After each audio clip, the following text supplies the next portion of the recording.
Belly fat and the fat around your midsection in general is really easy to gain but really hard to get rid of. And carrying around excess pounds of body fat is unhealthy and unattractive. So many people take it upon themselves to fix their belly fat problem, and most of them do it by trying to do crunches and sit-ups until the fat disappears.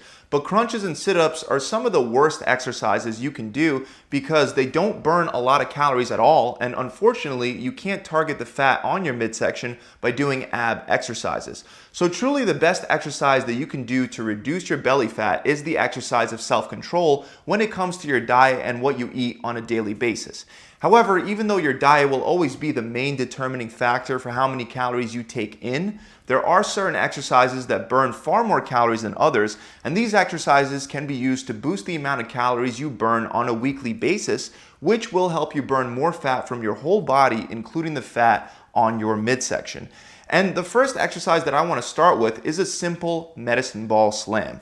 The easiest way to do this is by using either a slam ball, which looks just like a medicine ball, or a sandbag. Since slam balls are becoming more and more common in gyms, I'll be demonstrating with a slam ball. So you're going to start with your feet shoulder width apart and the ball in between your feet. Squat down, grab the ball, stand up, and curl and press it over your head. Then slam the ball down into the ground as hard as you can in between your feet. So you don't want to just throw the ball to the ground using only your arms. Instead, when the ball is over your head, you want to pull your hips back out from under you and put your whole body into the slam by bending at the waist and using the full power of your core to drive the ball into the ground. Then repeat for reps.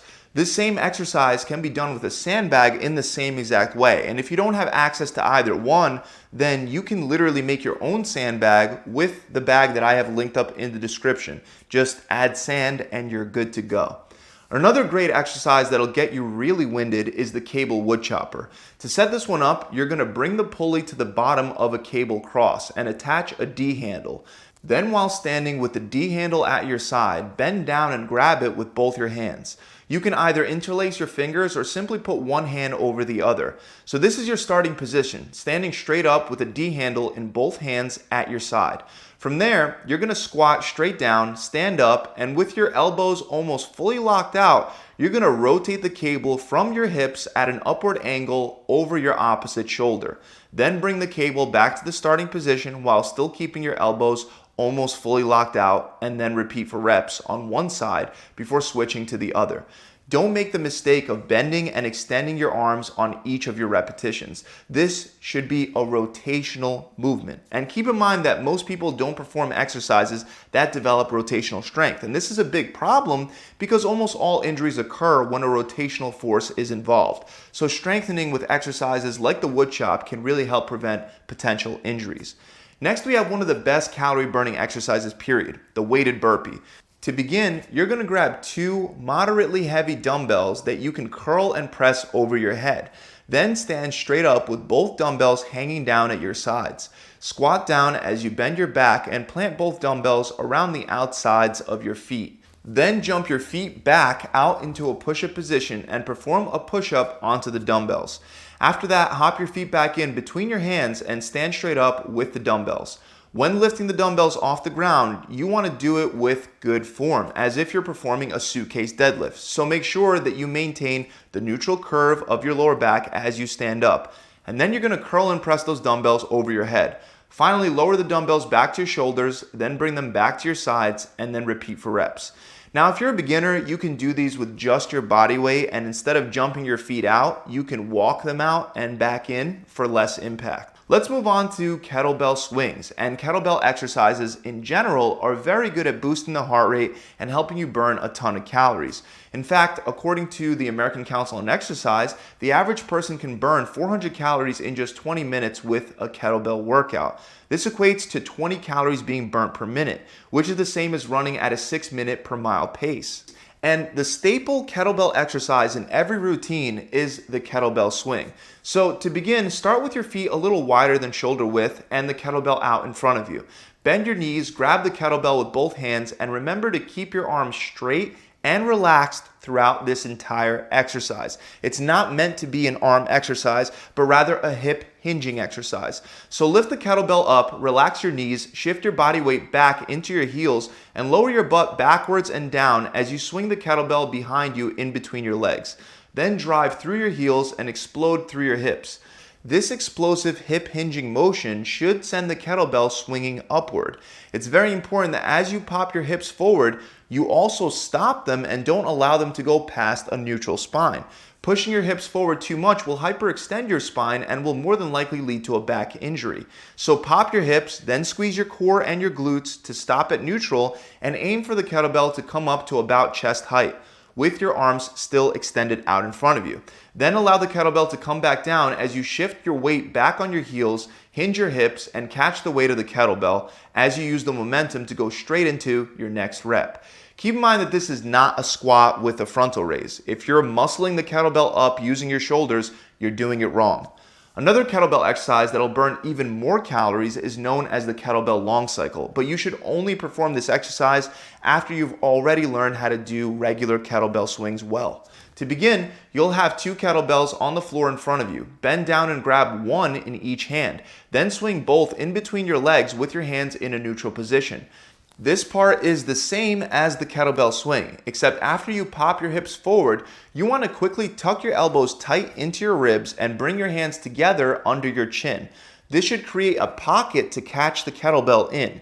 Don't make the common mistake of catching the kettlebells with your hands wide apart, as that will externally rotate your shoulder into a position that's very likely to cause a shoulder injury. So once both kettlebells are in that rack position in those pockets that you made with your arms, you want to bend your knees, lean back slightly, and explode upwards as you perform a push press to get the kettlebells up over your head. Then lower the kettlebells back into that rack position in those pockets while simultaneously bending the knees to catch the weight. And from there, lower down and swing under in between your legs before popping back up and repeating for reps. Next, we have one of the best fat loss machines out there, and all it is just a big, long, heavy rope, the battle rope. Now, there are many exercises you can do with the battle rope for the purpose of fat loss, and I'll quickly run through a couple. First is the alternating speed rope slams. You'll hold an end of the rope in each hand, slightly bend your knees, and make short curling and extending motions with your arms to create quick wave-like slams along the length of the rope. With this drill, you want to focus on moving the rope as fast as possible. Alternatively, instead of speed, you can focus on power by performing overhead rope slams with both arms at the same time. Just like with the slam ball, we're going to raise both of the ropes all the way up over the head and slam them all the way down using our whole body, especially our core. Then lift back up over your head and repeat for reps. One more variation involves holding the rope in your hands upside down. And then you're going to raise the rope up and loop it across your body and then slam it down. After that, you're going to loop it up and over to the other side, slam it down, and then repeat for reps. Another great simple fat loss machine is the prowler. As easy as it might sound, you simply stack up some weight onto a prowler or a sled and you push it down one way, then bring it back the other way for a complete lap. When my clients at my gym felt lazy and didn't feel like training, I would ask for them to simply come in and perform 10 laps with the prowler. And soon enough, the prowler became nicknamed the throw-up machine. So if you ever feel like skipping a workout, just go to the gym and push a heavy prowler or sled for a total of 10 laps back and forth. In my gym, the length of the turf is 60 feet. So a lap is about 100 to 120 feet of pushing the prowler. Also remember, when selecting the weight load, make sure it's heavy enough to struggle. You shouldn't be zipping up and down the turf with no effort. Next are mountain climbers, and these can be done anywhere to elevate your heart rate really high, but specifically I want to talk about a more advanced way to do them utilizing a TRX. So you're going to adjust the TRX straps by bringing them down to the bottom a few inches above the ground. Then you're going to take a seat with your feet close to the straps and you're going to cross them over so that the left strap is on the right and the right strap is on the left. Then put your feet into the straps and throw one foot over the other as you turn over onto your stomach. From there, you'll get up into a push-up position and start performing mountain climbers by bringing in one knee up towards your chest and then alternating back and forth with your other knee for reps. Another great exercise for that transverse or rotational plane of motion that involves slamming as well is the hammer swing. Now, not everyone will have access to this exercise, but anyone that seriously wants to try this can go to a junkyard and pick up a tractor tire either for free or for dirt cheap. You would also need a long weighted hammer weighing 5 to 15 pounds. Then stand in front of the tire while gripping the hammer at the end with both hands. Stand in a staggered position with your left foot in front of your right. Swing in an arc-like looping path around your right side and over your head. Then pull your hips out from under you, contract your core, and slam the hammer down using your whole body. As the hammer bounces off the tire, switch your stance so that your right foot is now in front of your left. And now loop around on the other side, slam it down, and repeat for reps. Finally, our last and final exercise that burns a lot of calories is the Turkish get-up. For this one, you can grab any kind of weight in one hand regardless of whether it's a dumbbell or a kettlebell. Just make sure that it's a moderate weight load and not too heavy. You're going to lay down on your back with the weight in one hand pointed straight up towards the ceiling. Take your leg that's on the same side as the weight and bend that knee. Meanwhile, your other leg is going to stay straight. Then sit up while still keeping the weight pointed straight up towards the ceiling and prop yourself up on your other elbow. From there, continue sitting up while extending your elbow and then plant your hand on the ground behind you. Then you're going to lift your hips up off the ground as if you were getting ready for a side plank. But instead, you're going to make room to slide the leg that's closer to the ground back behind you and plant it into the ground not too far from where your hand is. Then you're going to come up into a lunge position and stand all the way up with the weight above your head. Then you're going to reverse the movement, so lunge, post, kick your leg out, lower to your elbow, and then return to the starting position before repeating for reps. So those are 10 exercises that are amazing at burning a lot of calories, which should help you burn more fat. Keep in mind that these exercises should not replace your regular strength training routine where you lift weights and try to progress the amount that you can lift on each session. These exercises can be used in addition to that to burn more calories and speed up your progress.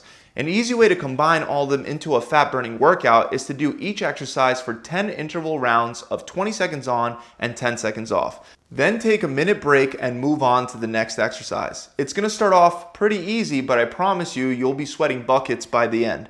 So that's it. Remember to subscribe to the channel.